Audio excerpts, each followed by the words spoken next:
আমি আর নতুন করে কি বলবো, যা বলার আমাদের নেতা তো, এই তো সব নেতা আমাদের এইগুলোই, এই তো বলছে যথেষ্ট। ওরা যখন রাস্তা দিয়ে হাঁটে ওদেরকে চোর বলে বলে, আমাদের জাহাঙ্গীর ভাই, আমাদের উসমান ভাই, আমাদের রাইনুর, আমাদের কারিমুল, আমাদের আসমা আবি, আমাদেরকে যখন রাস্তা দিয়ে যায় এদেরকে ভবিষ্যৎ প্রজন্ম, ভবিষ্যতের ভাঙড়ের কারিগর হিসাবে দেখে, এটাই তো বলছে।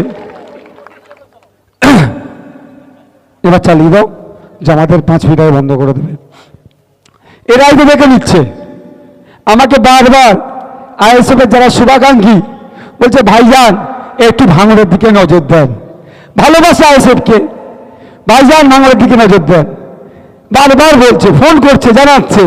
আর আমি বারবার বলছি, ভাইজান ওখানে নতুন ভাইজান তৈরি করে দিয়েছে, এই ভাইজানই ভাঙড়কে সামনে নেবে। দেখতে পাচ্ছেন না কি করছে?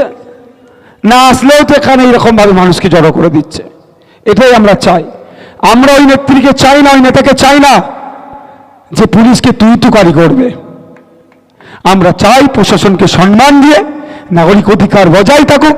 সেটা রাত 10টা বেজে যাচ্ছে, বাজি ফুরাচ্ছে, পুলিশ বলেছে বলে সেই পুলিশকে তুই-তুকারি করবে, ওই নেতা আমরা চাই না। ওই নেতা চাই না অধ্যাপিকাকে জগ ছুড়ে মারবে। আমরা চাই শিক্ষার পরিকাঠামো যে তৈরি করতে পারবে তাকে আমরা গড়ে তুলতে চাই। দেখুন, আজকে আমি বেশি কিছু বক্তব্য দেব না, তবে কিছু প্রশ্নের উত্তর আমাকে দিতে হবে। কারণ কে হোয়াটসঅ্যাপে টেক্সট করে নাকি জোট করতে চেয়েছে, সে এসে মিষ্টি মিষ্টি করে ভালো ভালো কথা বলে সেন্টিমেন্ট নেওয়ার জন্য সালামের নাকি উত্তর নওশাদ দাইলে বলে ভাঙড়ের ধর্মপ্রাণ মুসলমানের মন জিততে চাইছে। অত সহজ নয়। ভাঙড়ের ধর্মপ্রাণ মুসলমানরা জানে ভালো করে যে নওশাদ সিদ্দিকীর আচরণ কি। যদি জোট করার ইচ্ছা ছিল হোয়াটসঅ্যাপে টেক্সট করে জোট হয়? তো আমি আমাকে চমকাচ্ছিল, কি বলছিল আপনাদেরকে ভুল বোঝানোর জন্য। এই মাইকের আওয়াজটা কম, একটু বাড়াও, আমার গলার অবস্থা ভালো নয়, গলার অবস্থা খুব খারাপ গো ভাই। আপনারা বলুন, আমি বলেছিলাম, তারপরের দিনই আমি ধবধবিতে গিয়েছিলাম, গিয়ে চ্যালেঞ্জ করেছি হোয়াটসঅ্যাপে কি আছে সাবধান, সেটা জনমানুষে নিয়ে আসা হোক। হোয়াটসঅ্যাপে টেক্সট করে নাকি জোট করতে চাইবেন। আমি আপনাদের বলে রাখি, পশ্চিমবাংলায় দিনের বেলায় বামপন্থী, রাতের বেলায় আরএসএস হয়ে কিছু নেতা ঘুরছে।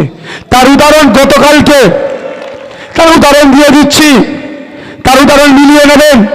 গতকালকে কলকাতা হাইকোর্টে ওবিসি সার্টিফিকেট বাতিল করেছে। কেসটা করেছিল আরএসএস এর এক নেতা, কেসের হয়ে আইনি লড়াই করেছে সিপিএম এর একজন পার্টি, 2জন পার্টি মেম্বার। ভাবতে পেরেছেন?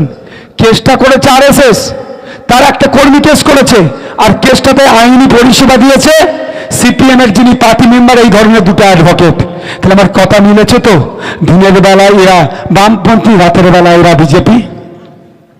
অনেকের গায়ে লাগছে, তা হাতে নাতে